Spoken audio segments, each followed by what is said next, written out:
Selamat datang di video tutorial analisis spasial Marksan. Perkenalkan, nama saya Stefan Kristo dan di sini saya yang akan memandu Anda dalam melakukan analisis spasial Marksan dan nanti outputnya akan diterjemahkan dalam bentuk peta. Oke, sebelum kita memulai video pada kali ini, mungkin kita bertanya-tanya, apa itu analisis spasial? Analisis spasial secara gampangnya bisa dibilang sebagai kegiatan untuk mengolah data SIG atau data sistem informasi geografis ke dalam bentuk lain yang dapat diterjemahkan.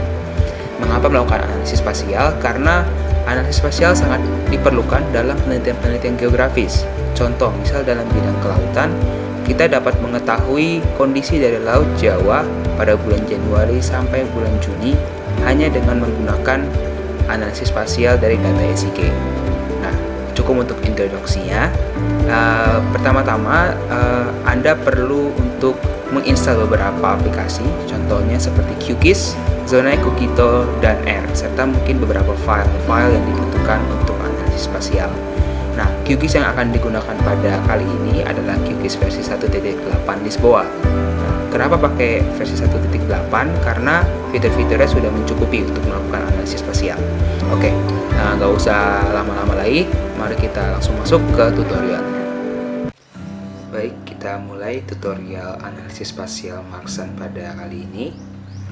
Yang pertama-tama, Anda harus memastikan bahwa aplikasi yang dibutuhkan sudah terinstall, yakni QGIS 1.8, Zonai, Cookito, R Project, serta file-file yang dibutuhkan untuk tutorial pada kali ini yang sudah saya lampirkan di link di bawah video ini. Nah, jadi sebelum memulai, kita akan membuka QGIS kita, dan sembari menunggu kita membuat folder dimanapun Anda mau. Saya buat folder, contohnya folder latihan, taruh di drive di saya. Oke, jadi ini tampilan QGIS. Jadi yang pertama kita perlu lakukan adalah kita menambahkan lapisan vektor. Lalu dari file bahan faktor Marksan yang sudah saya berikan, kita pilih AOI, lalu kita open. Lalu akan muncul tampilan Pulau Tidung seperti ini. Kita akan menggunakan model Pulau Tidung di Kepulauan Seribu, Provinsi DKI Jakarta sebagai contoh untuk tutorial pada kali ini. Nah, setelah muncul AOI, kita ke plugins, habis itu ke key Marksan dan kita pilih create planning grid. Muncul tab seperti ini, lalu kita pencet update extends from layer. Kita pilih side length, dan kita pilih squares. Dan untuk output shapefile, kita pilih di file tadi, yaitu latihan tadi ya. Lalu kita beri nama, saya contoh beri nama PU layer Tidung. Lalu kita klik OK. Yes, dan akan muncul tampilan seperti ini. Selanjutnya, kita akan menambahkan fitur konservasi dan fitur cost. Kita pencet lagi menambahkan lapisan vektor, lalu navigasi. Jadi ada beberapa fitur-fitur yang akan kita gunakan. Fitur konservasi terdiri dari mangrove, lalu penutupan karang dan penutupan laut. Kita open. Sedangkan untuk fitur cost ada budidaya laut, lalu konservasi existing, LULC, lalu pemanfaatan umum, dan ada spot wisata. Kita open. Lalu akan muncul tampilan seperti ini. Nah, kita sekarang akan menghitung nilai dari fitur konservasi dan fitur cost. Mulai dari fitur konservasi terlebih dahulu, kita uncheck yang tidak berhubungan dengan fitur konservasi.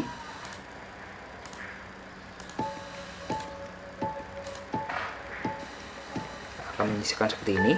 Lalu kita kembali ke plugins, key Marksan, lalu kita calculate conservation values. Akan muncul tab seperti ini. Kita klik new, lalu kita pilih panel unit layernya adalah PU layer Tidung yang tadi kita sudah buat. Lalu kita select layer to measure, kita mulai dari mangrove dan kita beri nama mangrove.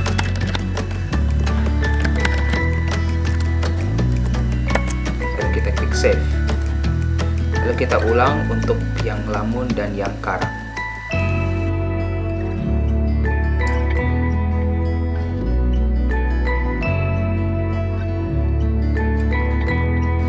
semua sudah dimasukkan, kita pencet run. Lalu akan dikalkulasi nilai dari konservasi dari faktor konservasinya. Ini butuh waktu yang cukup lama, tergantung dari kemampuan komputer Anda.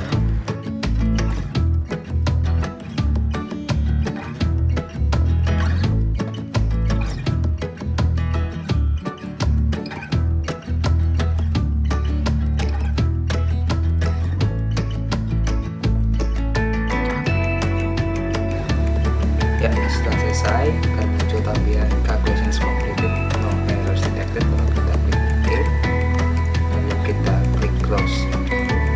Nah, untuk mengecek apakah sudah masuk atau belum, kita buka PO layer hidung, kita buka property, dan kita pilih di field.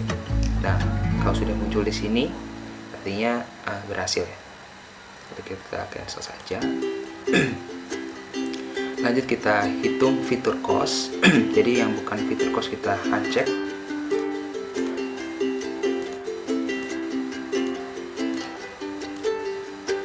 ini semua. Lalu kita pilih vektor, kita pilih special query. Nah, untuk select source feature, kita selalu gunakan pu_layer_tidung. File ini berfungsi sebagai base. Lalu kita pilih berpotongan untuk where the feature, dan reference feature ini kita pilih salah satu dari setiap dari fitur-fitur cost. Nah, untuk where the feature selalu kita pakai berpotongan. Jadi kita mulai dari budidaya laut terlebih dahulu, lalu kita klik apply. Nah, setelah selesai apply akan muncul tampilan seperti ini di belakang. Lalu kita close, lalu kita pilih PO layer hidung, kita klik kanan, kita ke open attribute table, lalu kita klik tombol pen ini atau toggle, kita klik toggle modul ini, lalu kita pilih yang tampilan kalkulator ini atau field kalkulator. Nah, di field kalkulator kita centang perbarui hanya fitur yang dipilih. Ini biasanya sudah otomatis. Lalu yang berbeda adalah kita perbarui field yang sudah ada. Lalu kita pilih PU status. Nah, untuk beberapa nilai yang akan kita gunakan, jadi kita gunakan nilai dari 1 sampai 3. Jadi untuk budidaya laut dan juga spot wisata kita gunakan nilai 1. Untuk konservasi existing kita pakai nilai 2. Sedangkan untuk pemanfaatan umum dan LULC kita gunakan nilai 3. Nah, jadi saya masukkan nilainya. Ini kan budidaya laut, jadi kita pakai gunakan nilai 1. Lalu kita klik OK. Setelah itu kita klik lagi tombol yang seperti pena ini, lalu kita save, tutup, dan kita ulang lagi untuk setiap fitur cost.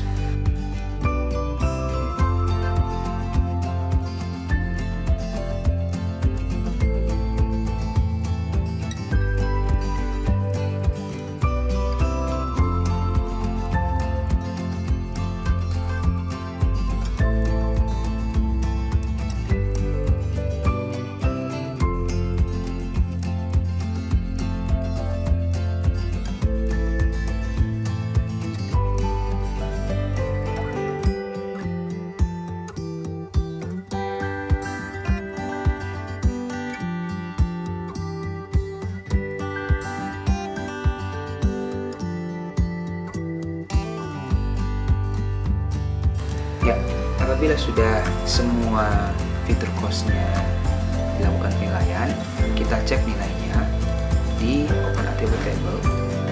Nah, jadi yang kalau misalnya sudah benar, ada harusnya di tampilan sini 233 per 2960 fitur yang dipilih. Nah, cara mengeceknya adalah kita mengklik PU status sebanyak 2 kali. Nah, habis itu kita scroll down dari 0 sampai ke bawah ke 232. Nanti akan muncul 233. Kalau sudah 233, artinya yang kita sudah lakukan adalah benar. Oke, tampak di sini sudah 233. sepertinya yang kita lakukan sudah benar. Setelah itu kita klik close. Nah, mungkin tambahan, jadi nilai-nilai tadi yang dari 1 sampai 3 itu memiliki arti.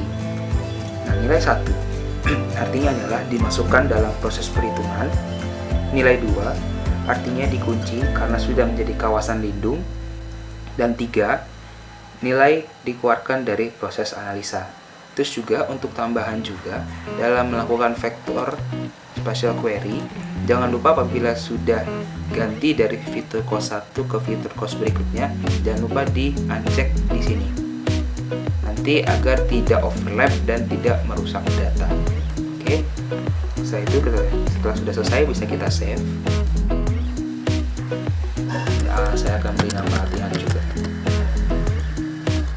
Save, lalu kita bisa lanjut.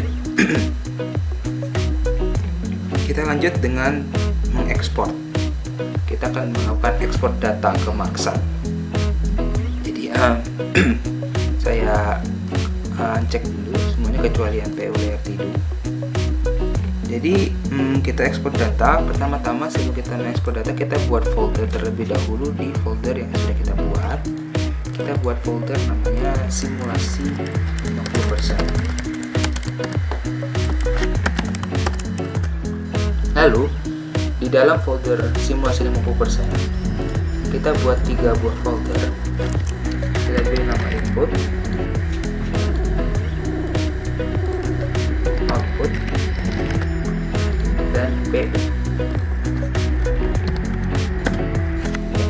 Setelah itu kita kembali ke folder latihan.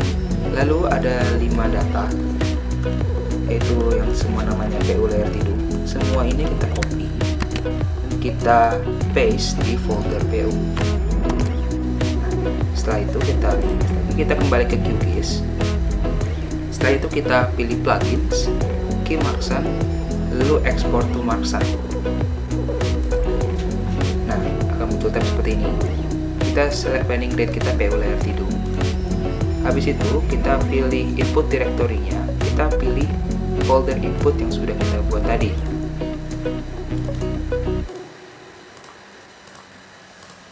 Kita klik OK. Nah, pada menu bound.dat kita cross check yang boundary file, lalu kita pindah ke submenu berikutnya, yaitu yang path spr.dat. Kita cek create planning units versus species files, kita pindah ke submenu berikutnya, lalu kita cek create planning units file, lalu kita pindah ke spec.dat, kita klik create species files, lalu pada yang mangrove, lampu, dan karang kita klik yang 7, 8, dan 9. Setelah itu kita klik OK, lalu dia akan membentuk file PU atau export file. Setelah itu kita close. Selanjutnya kita melakukan konfigurasi skenario.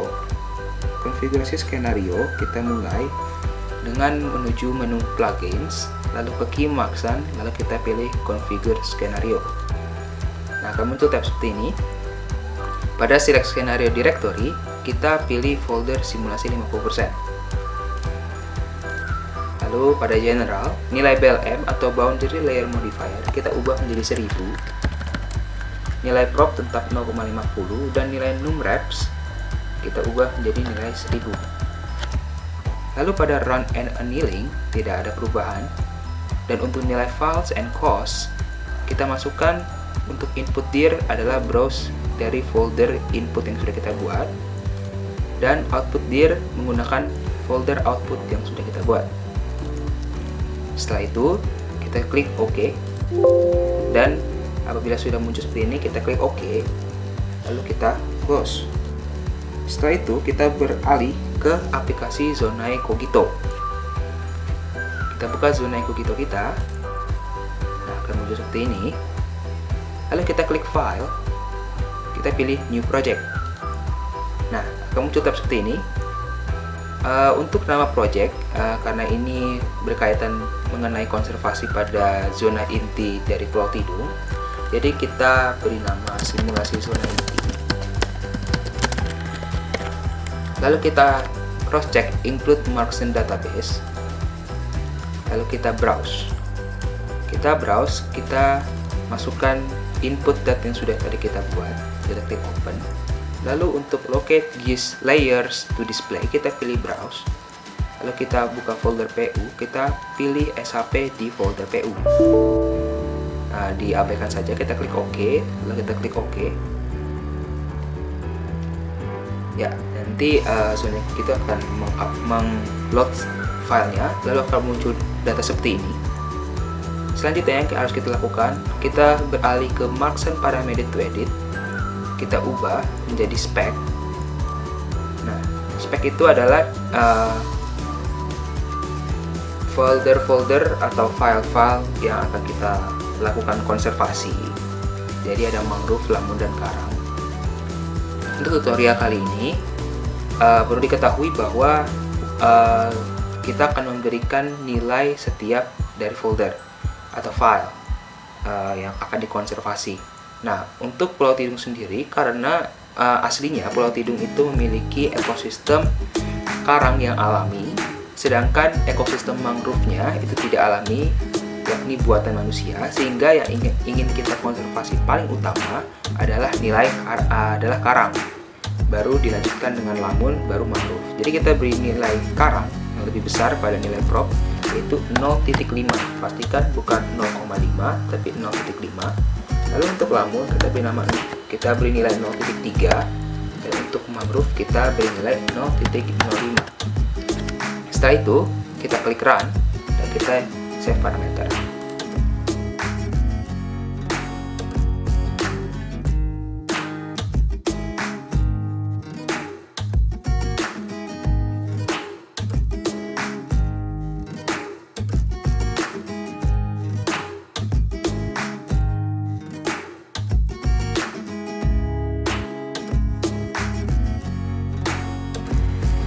Ya, apabila sudah selesai akan muncul tampilan seperti ini. Artinya proses dari Zona Ekokito berhasil dilakukan. Oke, setelah itu kita klik file, lalu kita save file kita. Saya akan berikan nama Zona ini. Saya akan taruh bukan di folder PU, tapi akan saya taruh di folder latihan. Save, lalu kita bisa close. Oke, setelah itu kita kembali ke QGIS. Selanjutnya adalah kita akan memanfaatkan file dari Zona Ekokito yang sudah kita buat tadi. Kita akan menginterpretasikan dari hasil Zona Ekokito ke dalam QGIS. Jadi pertama-tama kita masukkan, kita pakai data PU layer Tidung yang baru. Jadi saya akan close, saya akan save datanya karena kita menggunakan data yang berbeda. Saya akan buka lagi QGIS kita. Saya akan menggunakan file PU layer Tidung yang ada di folder PU. Jadi saya buka lapisan vektor, lalu kita navigasi. Kita buka di folder simulasi 50%, kita ke PU dan kita gunakan SHP yang ini. Kita open, akan muncul tampilan seperti ini. Setelah itu kita pilih plugins, key markdown, lalu kita pilih import markdown results. Nah, akan muncul tab seperti ini. Untuk planning grid-nya gunakan PU layer Tidung dan unit ID filter PU ID. Dan untuk select markdown results file to import, kita menuju folder output yang tadi kita sudah buat. Nanti di folder output tersebut ada beberapa macam file text yang kita gunakan yang output underscore base. Kita klik open. Setelah itu select results field yang kita biarkan create new dan enter new results field nya saya beri nama base dan sesuai dengan nama text yang base. Kita klik OK.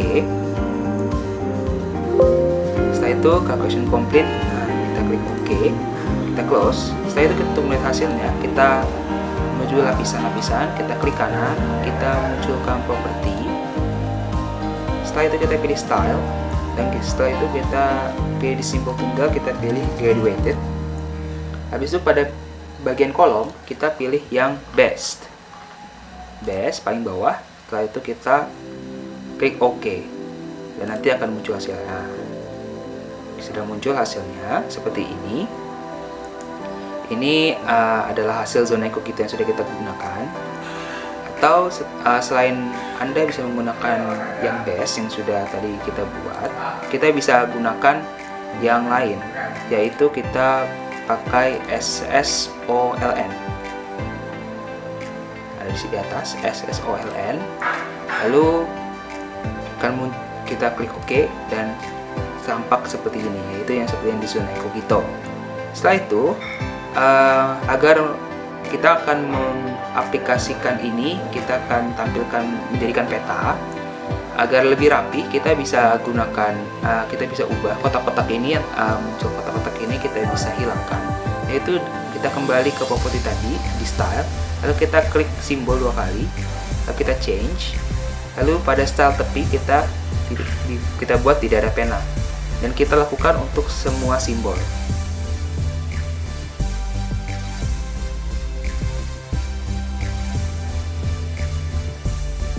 Nah, sudah semua.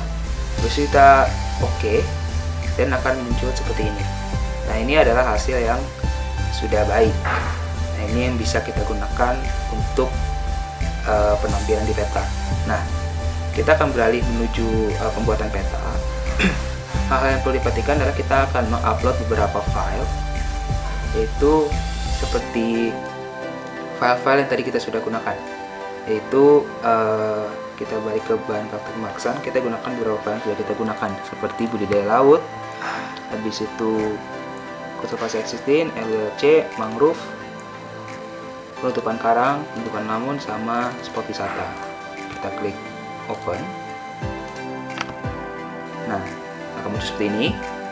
Yang terakhir adalah kita menambahkan OpenLayers plugin, kita tambahkan OpenStreetMap layer. Nah, ini nggak bisa langsung muncul, jadi pertama-tama yang harus Anda lakukan adalah mendapatkan plugin Python terlebih dahulu.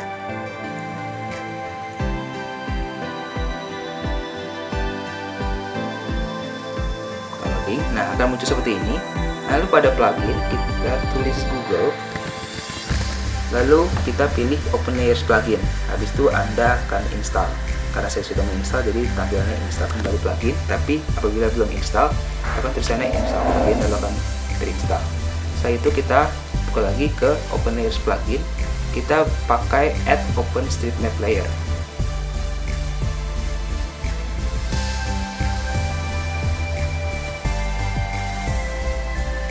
Nanti akan muncul seperti ini.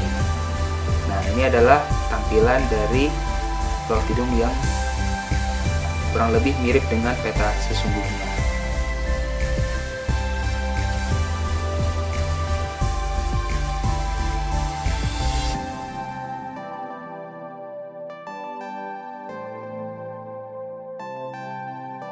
Oke, jadi ini yang kita gunakan.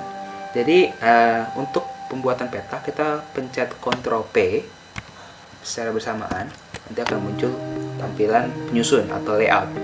Nah, untuk pembuatan peta, jadi ada beberapa unsur yang bisa digunakan dalam peta. Yang pasti adalah peta itu sendiri. Itu ada label.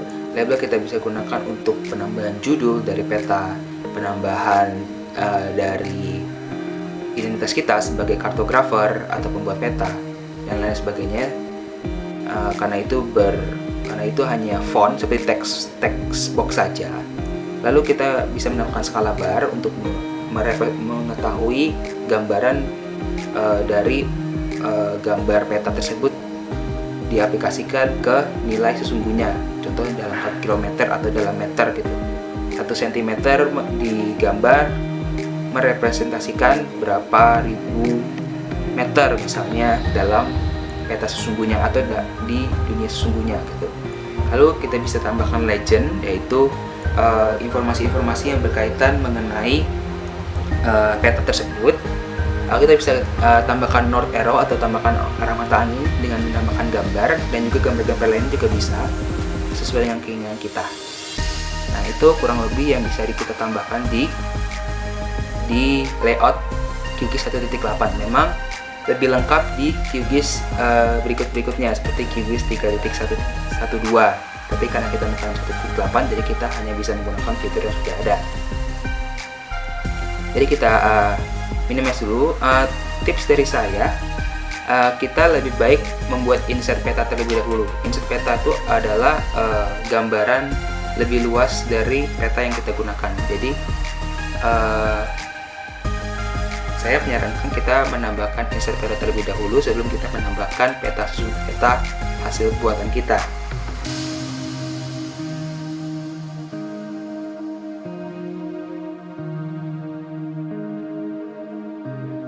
Pulau Tidung yang di sini ya, dan ini adalah gugusan Taman Nasional Kepulauan Seribu.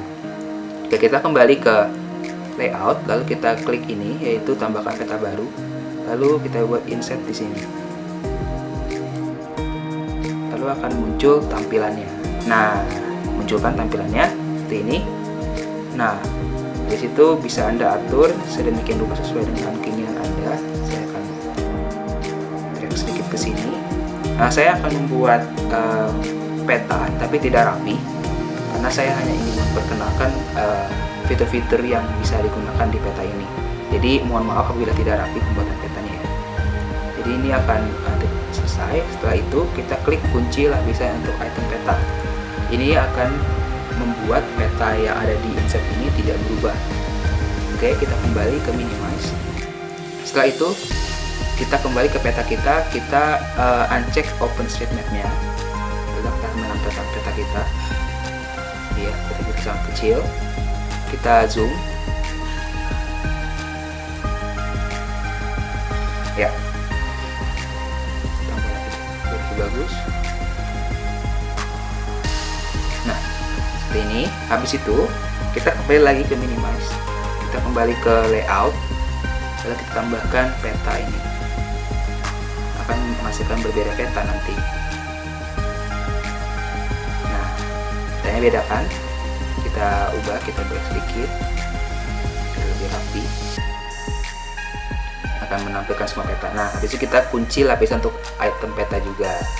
Nah, itu selesai untuk peta. Setelah itu kita akan menambahkan koordinat. Seperti biasa ya, kalau misalnya di peta-peta biasanya ada koordinatnya. Jadi kita tambahkan grid terlebih dahulu. Kita klik tampilkan grid. Lalu untuk kita akan memberikan nilai pada interval X dan interval Y. Interval X dan Y nya tergantung kemauan Anda. Kalau saya biasanya menggunakan 1000 karena biar lebih jarang-jarang. Kalau semakin kecil semakin dense atau semakin rapat, semakin besar semakin jarang. Nah, tampil seperti ini. Nah, seperti itu. Setelah itu kita cek gambar anotasi dan akan memunculkan koordinat. Nah, setelah itu pilih arah anotasinya, arah batas biar lebih rapi. Nah, setelah itu bisa diatur hurufnya dari font dari angka koordinat tersebut. Saya akan kecilkan sedikit biar lebih rapi saja ya. Nah, itu bisa kita geser-geser sedikit katanya biar sesuai dengan kertasnya. Udah seperti itu, dan itu saya sudah baik.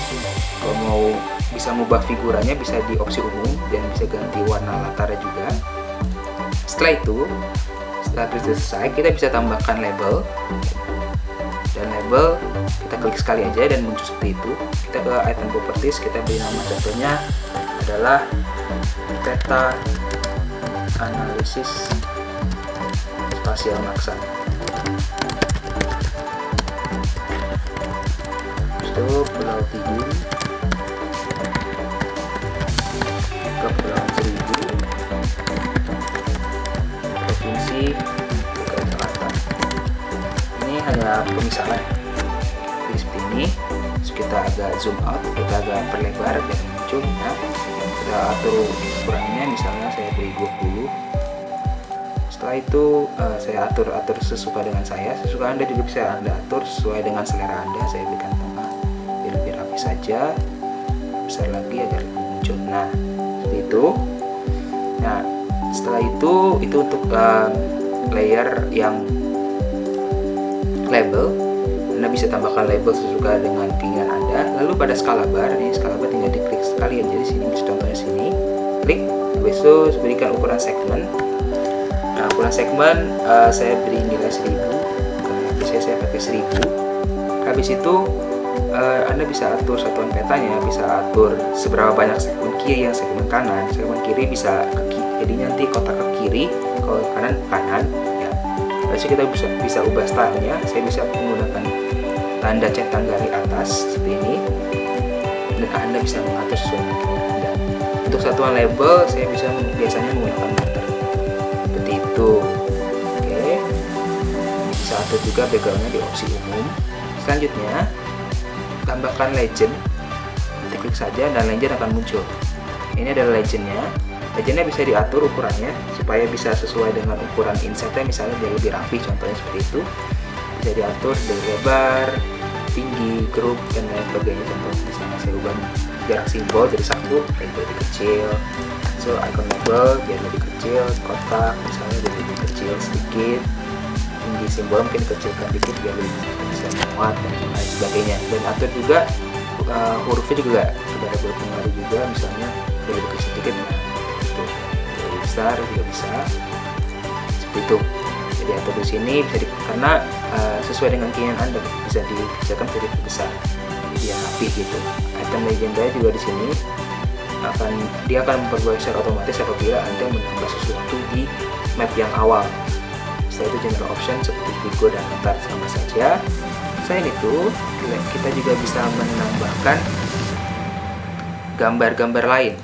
Tadi contohnya seperti north arrow, kan biasanya kan dalam peta ada tambahan north arrow ya, atau arah mata angin. Kita tambahkan arah mata angin sini dan nanti akan muncul di item properties seperti ini. Favorite imagesnya kita gunakan misalnya yang ini. Nah, habis itu kita atur itu saja. Atau nggak Anda mau milih yang lain, misalnya seperti ini juga bisa, atau ini juga bisa. Saya prefer ini sih. Habis itu kita sinkronkan dengan peta biar lebih rapi. Lalu bisa atur dari Vigo dan latarnya, saya pindahkan sedikit biar lebih rapi ke arah sini. Nah, habis itu bisa Anda tambahkan lagi. Saya tambahkan label di sini. Saya tambahkan nama saya sebagai kartografer misalnya.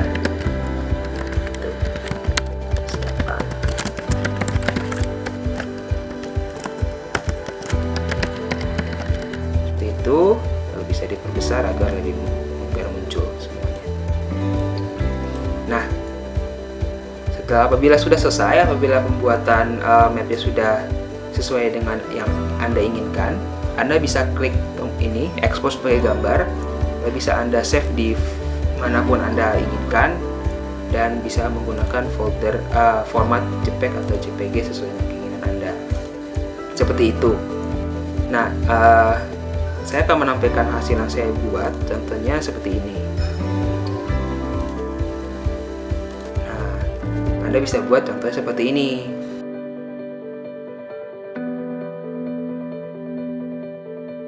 Jangan lupa untuk di save yang sudah dibuat.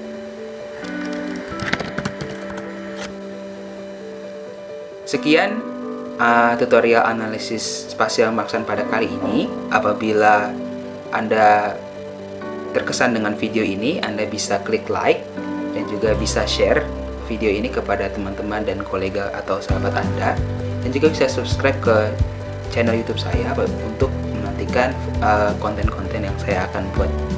Oke, terima kasih telah menonton dan sampai jumpa.